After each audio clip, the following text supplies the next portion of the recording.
So I've been getting questions about how immigration affects wages in America. And to tell you right now, I have certain sources I want to go over. And right now, George Borjas is popular on the right wing. I believe in George Borjas for the most part. Vincent James quotes George Borjas, and I think that immigrants do put a pressure on wages somewhat. But let's look over here. Now, if we look at the economic boom of 1920, look at how many immigrants we had then.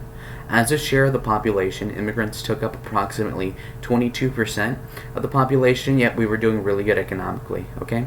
So the amount of immigrants doesn't really bear on economic prosperity in terms of GDP or a lot of other aspects. But when we look at the economic hardships of the 70s, you can see that only about 5% of the country was immigrant. So clearly that doesn't have to do with anything too much. Now, when we look at what we're at now, as of 2015, we're at 15% foreign-born people in America. I suspect that it's 16% now. But if we look into the data, it would show that given a 10% increase in the number of immigrants in a given work area, so which is education experience, we could see a 3 to 4% decline in wages for workers in that cell.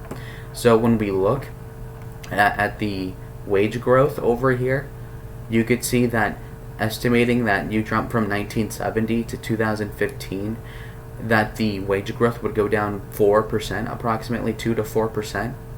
And when we look at wage growth nowadays, you can see that it's nominally about 3% under Trump.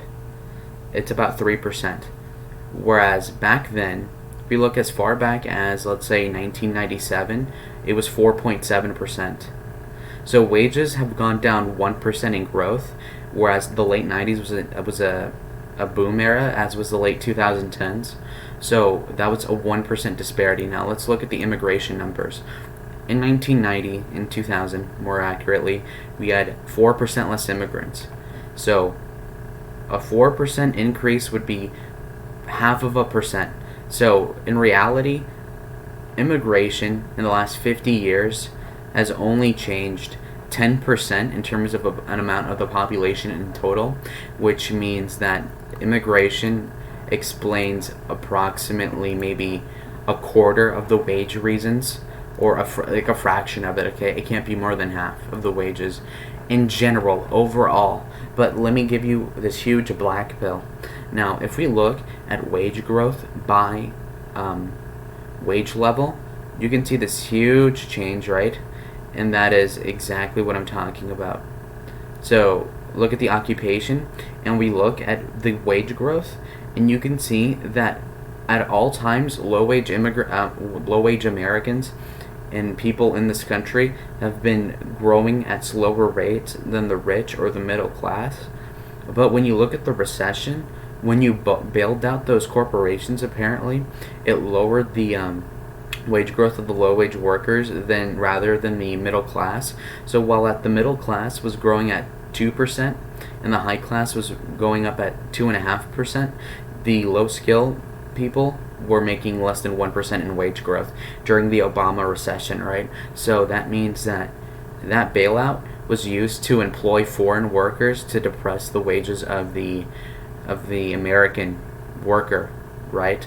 So when we look at this, wage growth is back up to where right before COVID, November 2019, every wage class was growing at the same rate under Trump. That's why giving the tax cuts to the rich and the middle class ended up helping the poor. Look at this wage growth. The wage growth went up from 1.5% to 3.6% from Obama to Trump. Clearly, you can see that the tax cuts for the rich helped the poor. Okay? So that's just to tell the retards in my comments that say, oh, the tax cuts, the tax cuts, whatever. When we look at the growth of wages, you can see the poor, again, part-time workers, which are the poor ones, bam, rocketing down. Wage growth in 2012 was 0.1% under Obama. You can just see how terrible the Obama-Biden economy was.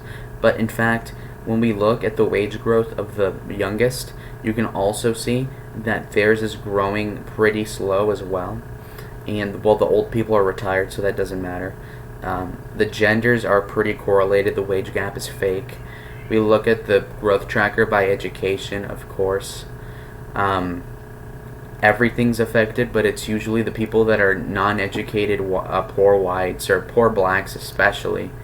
And even in race, everybody who's affected by immigration, it doesn't matter what race you are approximately about the same in terms of impacted by wages. And in fact, non-whites are impacted by immigration more than white people are, because white people are disproportionately in the middle class, whereas most blacks are working, for lower wages than the whites, because of education and other factors. So we have an article right here. Yes, immigration does hurt the worker. And we have people that are populists that are claiming that it slows wages, and yes, it does, but it's only part of the picture, okay? That's what we have to see here. And when we look at other things, such as the way that they have anchor babies to, in particular, exploit the loophole where if you're an illegal immigrant and have a child here, you can get Social Security for that child and the free schooling for the child, where you could be working for below minimum wage and still have the child be completely covered by the government. And the big corporations are subsidized by that fact. So birthright citizenship with amnesty for the illegals subsidizes the depression of wages of American workers. And when we look at the flow of immigrants, it is the illegal immigrants that are hurting the wages the most, because they are taking it from the lower class Americans, and they're typically working for, let's say, $4 to $6 an hour instead of the $12 an hour you should be getting in California or whatever it is, or Arizona. So those are undercutting the wages of American low-skilled workers by a ton, whereas for the middle class, this isn't that big of a deal. So that's just an immigration thing by George Borjas I was reading from. The nominal wage tracker mostly concurs. We should be seeing 3.5 to 4% wage growth. Before COVID, we had approximately, under Trump, 3.6% growth. So that's pretty good, actually. And clearly, the Trump administration mostly fixed the wage growth problem, but of course there's some more reforms that we should do. And when we look at the wages and salaries growths, you can see that it's not 100% correlated with immigration, because you can see that the wage growth in 1960 was way lower than what it was in 2017, as an example, but America was like 20% less white. So clearly that's not everything.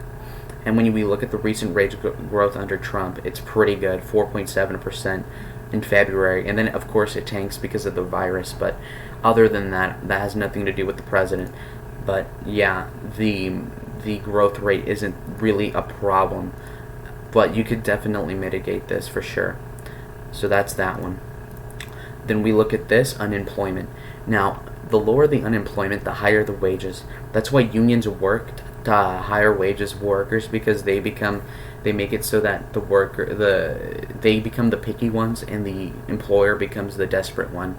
So during the recession under Obama, you can see clearly that the wages were lower, and that was because of the fact that the labor market was so loose that there was 10% of the country that was unemployed, so an employer could pick and choose who they want and pay them less, whereas when it was at 3.4% unemployment, 3.5% unemployment under Trump, you could clearly see that that the job market was tight, so they were paying more, and you could see it in the wages increasing under Trump. Right here, you see that bunny little slope right here, and that's what happens. And also, just to debunk the stimulus thing, you should not get unemployment, because look, it boosted wages 8% at peak when they weren't working, so they didn't deserve the extra money. Clearly, it should have been more like this. So we're overspending as a government too, and the debt of the government also lowers wages too, which is correlating with the wage growth over time as well. So as we can see, unemployment is a determinant factor. So when you look at the wage growth, I'd say about a quarter of it is unemployment, a quarter is immigration, a quarter is regulation, a quarter is taxes. Like, immigration is only a factor, and in fact, the immigration only really affects the sectors that are really poor, which is a problem, and the H-1B workers in California. So, in terms of Republicans, no, the wages are not that big of a deal. In fact, most of the demographic replacement of the IT workers is in Silicon Valley, etc. So that's affecting liberal California. Now, I care for all Americans, but if we're looking at pragmatic campaign strategies, this isn't one of them. And the immigrants aren't to blame too much. Now, illegal immigrants for 100% shouldn't be here, and they are definitely depressing the wages a ton for the minimum wage workers. And when we look as well as the subsidies that we basically give to companies for them to get foreign workers, that doesn't help as well. And we should definitely, and Donald Trump has done this, where we should only take in immigrants that are able to pay for themselves, as in we shouldn't bring immigrants that are going to be on food stamps, etc. And we shouldn't bring immigrants that are going to have babies that become citizens, especially the illegal ones. So we should get rid of birthright citizenship too, and that would fix all the welfare problems, and it would make it so that all of the immigrants that are here legally are going to be paying net taxes to America. So we were going to benefit in terms of money. Now, in terms of wages, for example, if you're an engineer in Montana, the wages thing doesn't affect you much at all, actually. Whereas if you are a software engineer in California, you're screwed. But other than that, you're fine. So I'd say this wage thing affects maybe a small niche of people who are not going to change anything in terms of the demographics of the country, in terms of like, oh, California's going to turn red because of demographic change. Hell no. Like, the white lash is not big enough yet. So I think this problem is not that big. And I can already tell you that no more than half of this problem is through immigration, and Donald Trump has already fixed the problem with the wage growth and has got it back to optimal levels, which is 3.6% growth, and he's closed the wealth gap in terms of the growth of money. Look at this. For the most part, look. The recession worsened everything, but after that, Trump has recovered virtually everything that was there before. So clearly, we're doing pretty well because of our president.